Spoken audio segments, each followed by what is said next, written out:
कक्षा 10 के प्यारे बच्चों, सीएबी साइंस एकेडमी में आपका स्वागत है। आज हम अर्थशास्त्र में अध्याय 2 से भारतीय अर्थव्यवस्था के क्षेत्र में अतिरिक्त रोजगार का सृजन कैसे हो, इसके बारे में चर्चा करेंगे। तो अतिरिक्त रोजगार का सृजन कृषि क्षेत्र में अल्प बेरोजगारी की गंभीर स्थिति बनी हुई है और कुछ लोग ऐसे हैं जिन्हें कोई रोजगार प्राप्त नहीं। लोगों के लिए रोजगार सृजन को हम इस प्रकार स्पष्ट कर सकते हैं, जैसे लक्ष्मी और उसके 2 हेक्टेयर असिंचित भूखंड का उदाहरण लेते हुए हम देखते हैं कि उसके परिवार की भूमि की सिंचाई हेतु एक कुएं का निर्माण करने के लिए सरकार कुछ मुद्रा व्यय कर सकती है। यानी कुएं का निर्माण करने के लिए सरकार कुछ मुद्रा दे सकती है या बैंक ऋण के माध्यम से पैसे का भुगतान कर सकती है। तब लक्ष्मी अपनी भूमि की सिंचाई करने में सक्षम हो जाएगी और रबी मौसम में एक दूसरी फसल गेहूं पैदा होती है, वह भी पैदा हो जाएगी। मान लीजिए कि एक हेक्टेयर गेहूं की फसल 2 लोगों को 50 दिनों बीज डालने, पानी देने, खाद डालने और कटाई में जमीन में रोजगार मिल सकता है।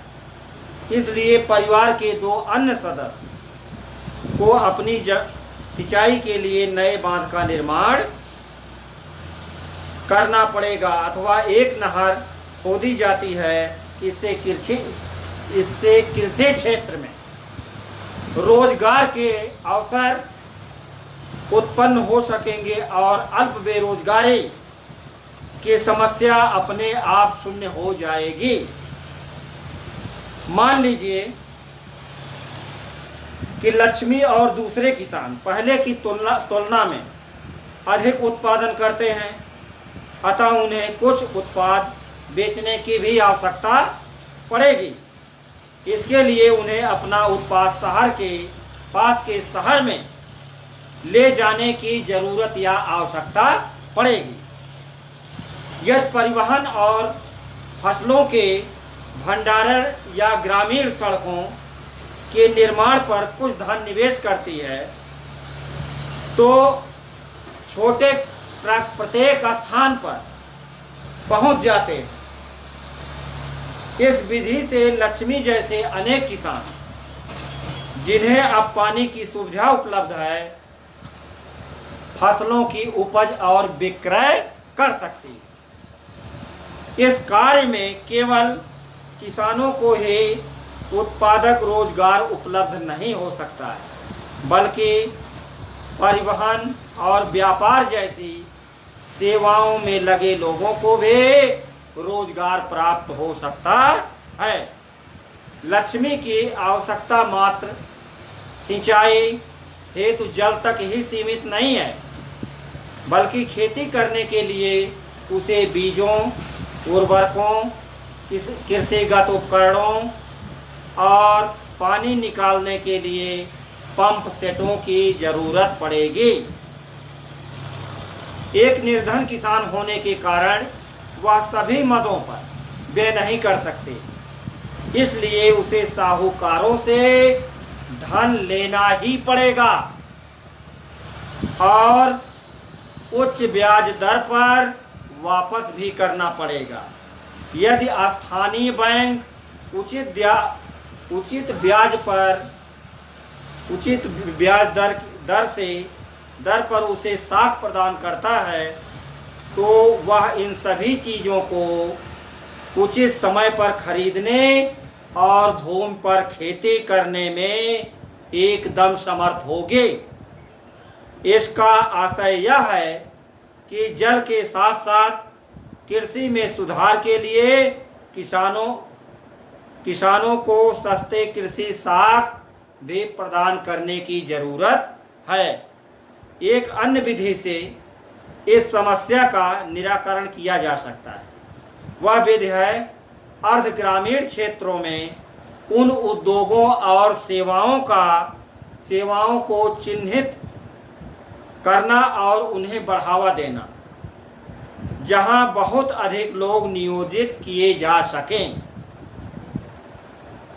उदाहरण के लिए अनेक किसान अरहर और मटर उपजाने का निर्णय करते हैं।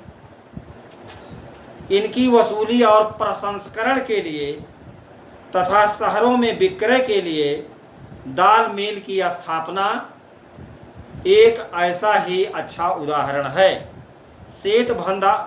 शीत भंडारण गृहों के खुलने से किसानों को एक अवसर प्राप्त होगा और वे अपने आलू और प्याज जैसे उत्पाद का भंडारण कर सकेंगे और अच्छी कीमत मिलने की स्थिति आने पर उसे समय से बेच सकेंगे। वन क्षेत्रों के निकटवर्ती गांवों में हम शहद संग्रह केंद्रों का आरंभ कर सकते हैं जहां किसान वनों से प्राप्त शहद बेच सकें। सब्जियां और कृषिगत उत्पादों जैसे आलू, शकरकंद, चावल, गेहूं, मटर और फल इत्यादि जिसे बाहरी बाजारों में ले जाकर बेचा जा सके। इसके लिए प्रसंस्करण उद्योगों की स्थापना की जा सकती है। यह अर्ध ग्रामीण क्षेत्रों में स्थित उद्योगों में रोजगार प्रदान करेगा। भारत में विद्यालय जाने के आयु वर्ग 5 से 29 वर्ष में लगभग 60% बच्चे हैं। इनमें से 51% के लगभग ही विद्यालय जा पाते हैं। शेष विद्यालय नहीं जाते।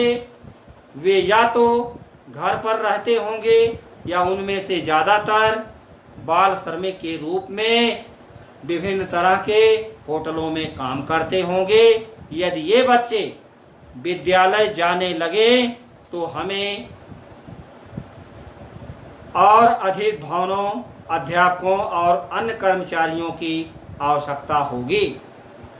योजना आयोग नीति आयोग का पूर्ववर्ती रूप द्वारा किए गए एक अध्ययन से पता चलता है कि अकेले शिक्षा क्षेत्र में लगभग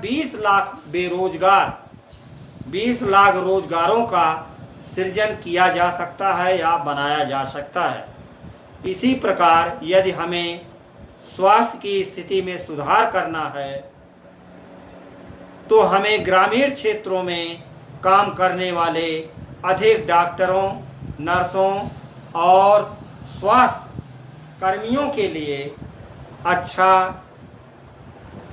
स्वास्थ्य कर्मियों की सबसे अधिक आवश्यकता होगी। ये कुछ ऐसी विधियां हैं जिनसे रोजगार का सृजन होगा और हम विकास के महत्वपूर्ण पक्षों पर विचार कर पाने में भी समर्थ होंगे। कहने का मतलब है कि प्रत्येक राज्य या प्रदेश में वहाँ के निवासियों की आय और उनके रोजगार में वृद्धि करने की संभावना होती है।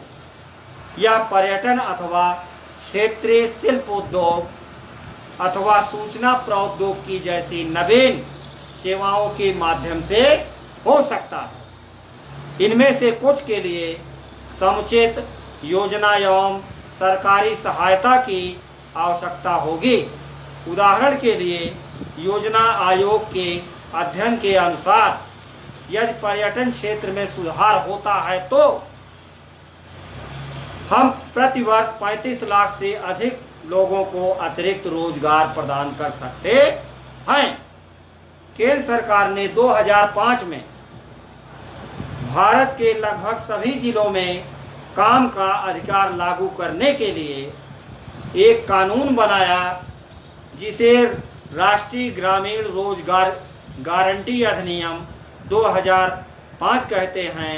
सन 2009 में इस अधिनियम में संशोधन करके मनरेगा कर दिया गया। इसके अंतर्गत उन सभी लोगों को जो काम करने में समर्थ हैं और जिन्हें काम की ज़रूरत है को सरकार द्वारा वर्ष में 100 दिन के रोजगार की गारंटी दी गई है। यदि सरकार रोजगार उपलब्ध कराने में असफल रहती है तो वह लोगों को बेरोजगारी भत्ता देगी। इस अधिनियम के अंतर्गत इस तरह के कामों को महत्व दिया जाएगा जिनसे भविष्य में भूमि से उत्पादन बढ़ाने में सहायता मिलेगी। तो ये रहा अतिरिक्त रोजगार का सृजन कैसे हो। फिर अगला है संगठित और असंगठित क्षेत्रक। तो संगठित क्षेत्रक में उन उद्यमों एवं कार्य स्थानों को शामिल किया जाता है जहां रोजगार की अवधि नियमित होती है और इसलिए लोगों के पास सुनिश्चित काम होता है। वे क्षेत्रक सरकार द्वारा पंजीकृत होते हैं और उन्हें सरकारी नियमों व विनियमों का अनुपालन करना होगा।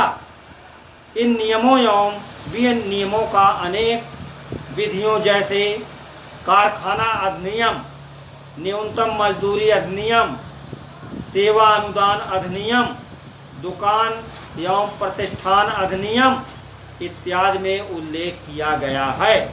इसे संगठित क्षेत्रक कहते हैं क्योंकि इसकी कुछ औपचारिक प्रक्रिया एवं कार्यविधि निश्चित है।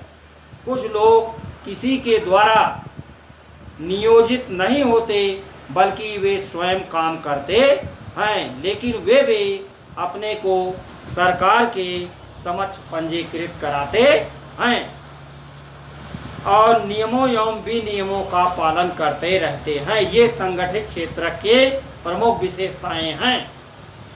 संगठित क्षेत्र के कर्मचारियों को रोजगार और सुरक्षा के विभिन्न तरह के लाभ मिलते हैं। इनसे कुछ निश्चित समय तक ही काम करने की आशा की जाती है। यदि वे अधिक काम करते हैं तो नियोक्ता द्वारा उन्हें अतिरिक्त वेतन दिया जाता है। वे नियोक्ता से कई दूसरे लाभ भी प्राप्त करते हैं। ये लाभ सवेतन छुट्टी, अवकाश काल में भुगतान, भविष्य निधि, सेवा अनुदान आदि पाते रहते हैं। वे चिकित्सीय लाभ पाने के योग्य होते हैं और नियमों के अनुसार कारखाना मालिक को पेयजल और सुरक्षित कार्य पर्यावरण जैसी सुविधाओं को सुनिश्चित करना होता है। और जब वे सेवानिवृत्त हो जाते हैं तो पेंशन भी प्राप्त करने लगते हैं। अब ये रहा संगठित क्षेत्र की विशेषताएं। फिर इसी में है असंगठित क्षेत्र। इसकी क्या विशेषताएं हैं?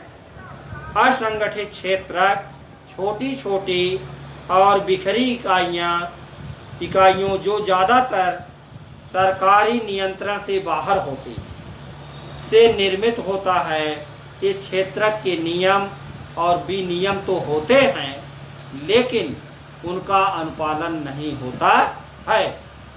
ये कम वेतन वाले रोजगार हैं और प्रायः नियमित नहीं हैं।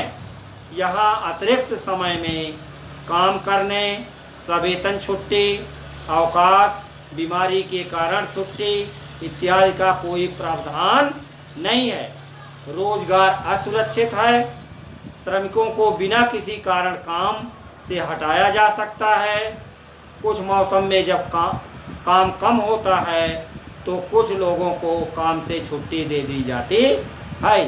ये असंगठित क्षेत्र की प्रमुख विशेषताएं हैं। कुछ लोग नियोक्ता की मदद पर आश्रित होते हैं।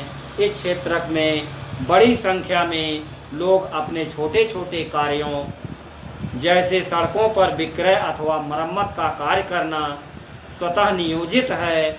इसी प्रकार किसान अपने खेतों में काम करने जाते हैं और आवश्यकता पड़ने पर मजदूरी पर श्रमिकों को लगा देते हैं।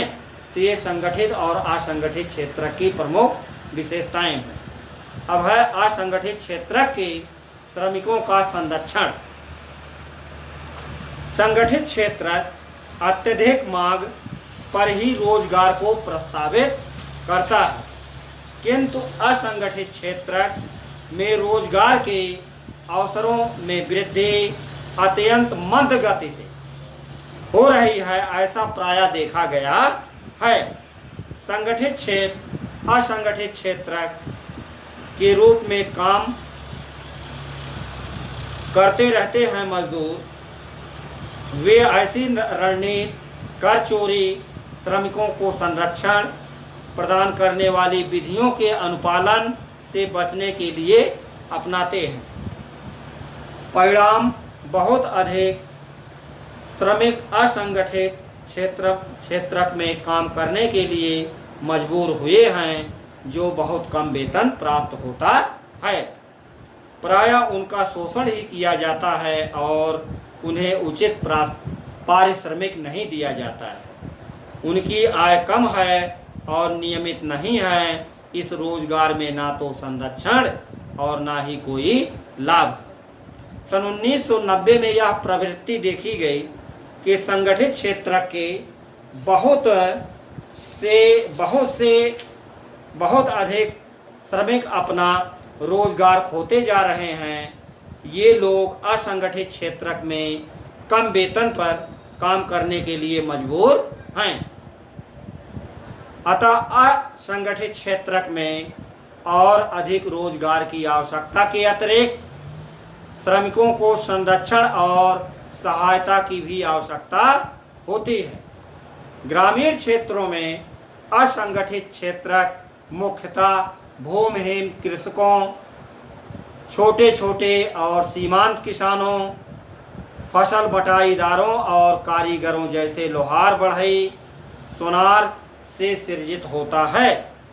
भारत में लगभग 80% ग्रामीण परिवार छोटे छोटे और सीमांत किसानों की श्रेणी में आते हैं, जो इन किसानों को समय से बीज, कृषि उपकरणों, साख, भंडारण और विपणन केंद्र की पर्याप्त सुविधा उपलब्ध कराने की आवश्यकता होती है।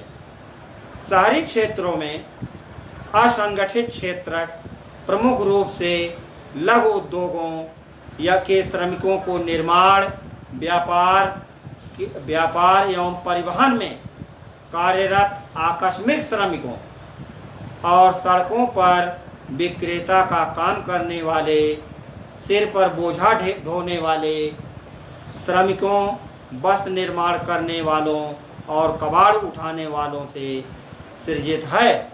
लघु उद्योगों को भी कच्चे माल की प्राप्ति और उत्पाद के विपणन के लिए सरकारी सहायता की जरूरत या आवश्यकता पड़ती है। आकस्मिक श्रमिकों को शहरी और ग्रामीण दोनों क्षेत्रों में संरक्षण दिए जाने की आवश्यकता है। इसमें देखा गया है बहुसंख्यक अनुसूचित जात, अनुसूचित जनजात और पिछड़ी जातियों के लोग काम करते हैं।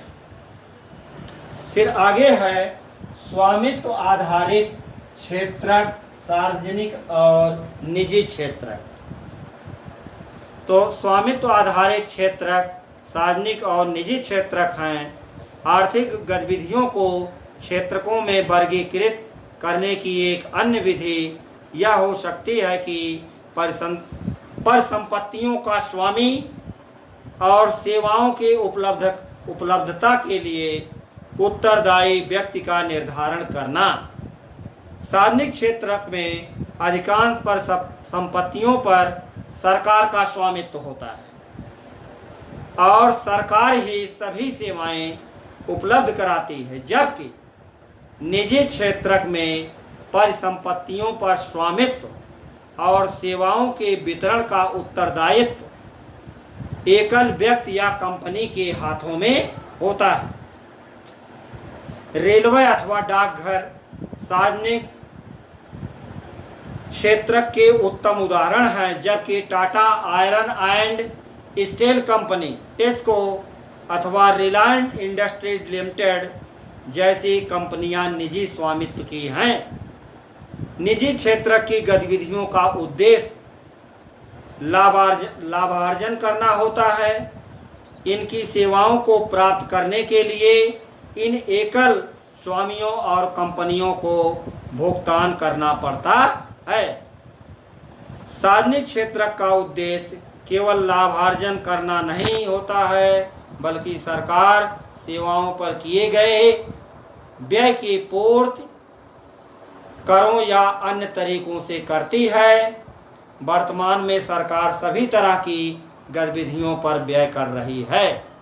ऐसी अनेक वस्तुएं हैं जिनकी आवश्यकता समाज के सभी सदस्यों को होती है, किंतु जिन्हें निजी क्षेत्र उचित कीमत पर उपलब्ध नहीं है कराते हैं, क्योंकि इनमें से कुछ चीज़ों पर बहुत अधिक पैसा खर्च करना पड़ता है जो निजी क्षेत्रों की क्षमता से बाहर होती है। इन चीज़ों का उपयोग वाले हजारों लोगों से धन संग्रहित करना ही सरल नहीं है। यदि फिर भी वे चीज़ों को उपलब्ध कराते हैं तो इसका उच्च मूल्य वसूलते हैं, जैसे सड़कों, पुलों, रेलवे पत्तनों, बिजली आदि का निर्माण और बांध आदि से सिंचाई की सुविधा उपलब्ध कराना।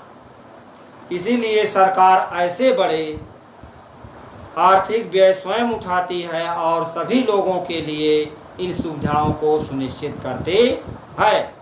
कुछ गतिविधियां ऐसी हैं जिन्हें सरकारी समर्थन की ज़रूरत होती है। निजी क्षेत्र उन उत्पादनों अथवा व्यवसायों को तब तक बनाए नहीं रख सकते हैं जब तक सरकार उन्हें बढ़ावा नहीं करती है, जैसे उत्पादन मूल्य पर बिजली।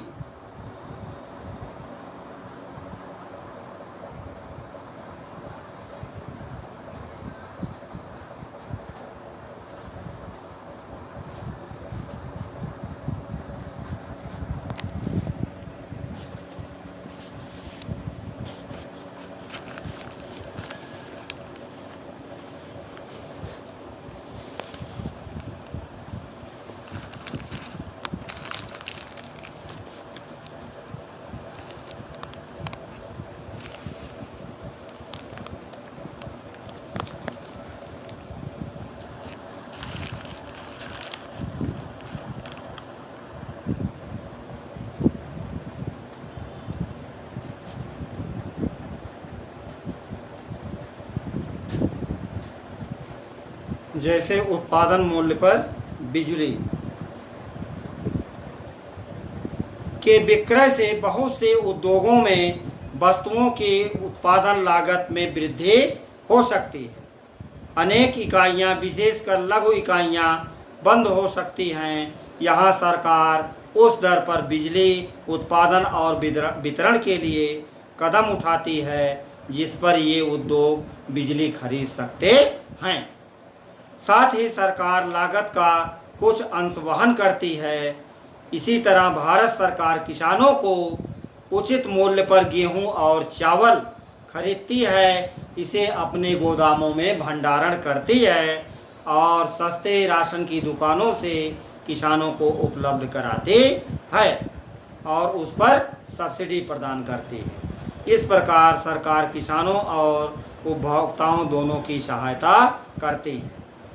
ज़्यादातर आर्थिक गतिविधियां ऐसी हैं जिनका प्राथमिक उत्तरदायित्व सरकार पर है। इन पर व्यय करना सरकार की अनिवार्यता और समाज के हित में है, जैसे सभी के लिए स्वास्थ्य और शिक्षा की सुविधाएं उपलब्ध कराना होता है। हमने समुचित ढंग से विद्यालय चलाना और गुणात्मक शिक्षा, विशेषकर प्राथमिक शिक्षा उपलब्ध कराना सरकार का महत्वपूर्ण कर्तव्य माना गया है।